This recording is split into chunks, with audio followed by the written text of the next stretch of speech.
What is up guys, G-Bricks here back with week 4 of Building the Umbaran Airbase in LEGO. Hopefully in this week's segment we're going to be getting a bunch more progress done this week.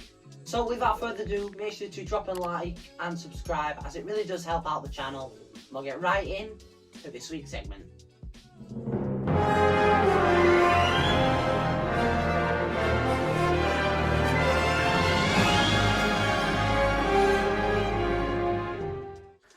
So, as you guys can see, in last week's segment, we got all of this done here. I did obviously finish off that. So, hopefully in this week's segment, I'm going to be filling out all this with tile. So, I'm going to head right into a time lapse of me doing that.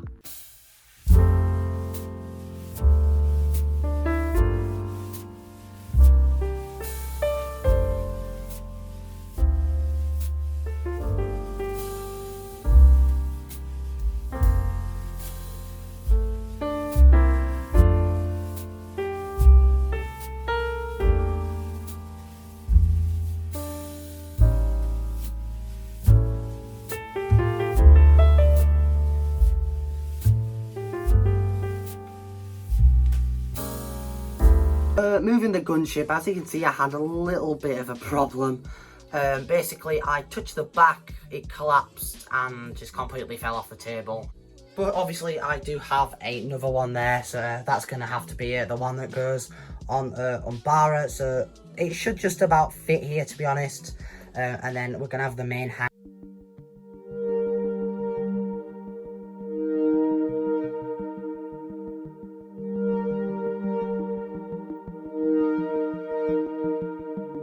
Place. That is a big chunk of the actual airbase done itself, which I'm really hyped for.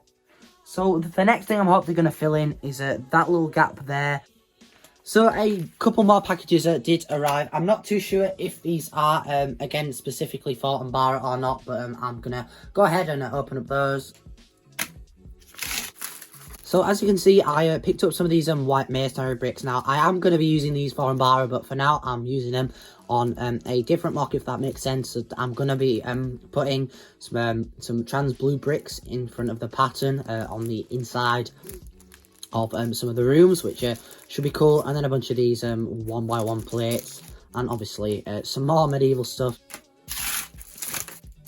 So this package is actually for Umbara. So I picked up a white helmet for an Umbaran, and then this little animal tail piece, because I did have an Umbaran, but I actually ended up losing the helmet for it. So I'm really glad that I now have the helmet for that one. And last but not least, I do not believe this is for Umbara, but it's always good to open it up. These are from a friend on Instagram, the two Hobbit figures, I believe, two elves, so always cool to try and collect. So one of the last things we are going to do in this week's segment is just begin to tile up this little patch here. So I'll be back once I have done that. And with that done, as you can see, I've got these dark bluish grey grills, or these light bluish grey grills. Let me know down in the comments which grill should I do. Now, as you can see, that is looking really good, but some of you are probably wondering how I was going to do the curve. But as you can see, just basically got a bunch of 1x black plate. This is going to be slightly further down. Like, I'm going to take out some of the filler brick and put it a little bit further down. But I've basically just got a bunch of basically like the exact same slope, opposite, like on top of each other, which I think pretty much fits it perfectly. There are a couple gaps and oddities like, you know, half plates off and such, but again, I can put different plates in places, but it does connect up in a couple places. But I do for now think that is looking pretty good. So I'm gonna take out all of the filler brick in like different sections and then raise it down, if that makes sense, and then that should pretty much wrap it up for this week's segment. And as you can see, with the beginning of that started, obviously I've got quite a long way to do. It is quite complicated because obviously I've got to like put it in so that it stays in, so I know where I'm building, but like take it in and out every time I have to put a piece on. But I think there is a decent amount of detail, plus when all the rest of it's black, you're not really going to notice. Plus that I have left some little gaps for where the fence his fence poles are going to go. So there's going to be a one there next, and I do actually have to put one in where that 1x2 is, and then obviously there'll be one at the end. So again, yes, there is going to be a fence going the entire way around, which I am going to focus on once I've got the majority of the curve of the terrain done. But I am going to get a little bit more progress done. Obviously, I did say there was going to be a road here, which there is still going to be. But as you can see, I was able to find that missing grey slope that I needed. So I'm really thankful that arrived. But next week, we're going to be continuing doing this, hopefully beginning the foundations of where the road is going to go. Now here, I'm going to actually put some slopes at this angle, if that makes sense, going across there. And there'll be a snot road going in there, which is obviously going to be a huge challenge, pretty much using the same technique as this, but I will then do some more wedge plates and just make it a little less flat. So I did actually have the majority of the pieces I needed. Now as you can see, that goes right to the edge, and there's just a little bit more, so this corner is going to be really weird. So that sort of changed my idea of what it was originally going to be like. Now I could make it a slightly steeper slope, so it runs off to about here, and then that side goes off the corner a little bit, which could be better. But I think for now, as you can see, we've just made this massive wall basically, or roof if you want to call it. So this is again looking really good. And then I was thinking of using tiles, 1x tiles to go across there like so, but obviously as it's going to be running across, that's going to be really delicate when taking it apart. So that has slightly changed my mind a little bit there, which we will obviously get back to in next week's segment. But for now, I'm going to take this off because as you can see, it does move a little bit. I'm going to add some more details into it. And again, that does pretty much wrap it up for this week's segment.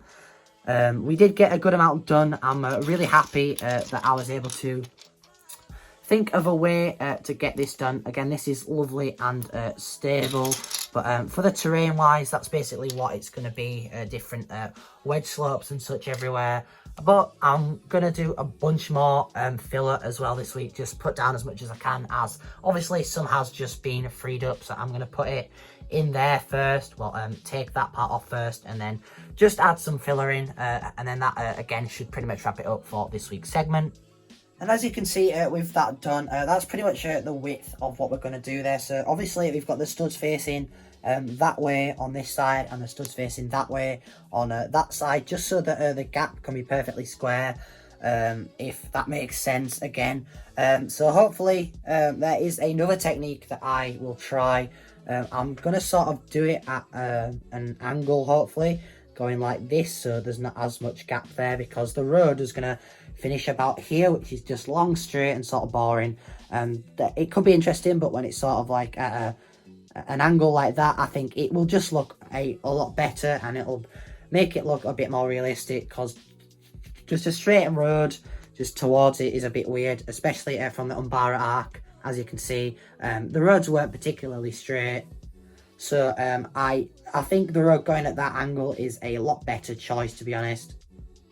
So I'm going to have a bit of a tidy up, and we'll get right in to the outro. So that pretty much wraps it up for this week's segment. We did get a decent amount of progress done. I'm definitely happy with how I was able to figure things out, and basically start to properly plan out where things are going to go. Now hopefully in next week's segment we're going to be pretty much just finishing off what we started this week. We might be placing some of the road in, as well as putting in a bunch more filler over there. So make sure to drop a like and subscribe, as it really does help out the channel, and most importantly, take care guys.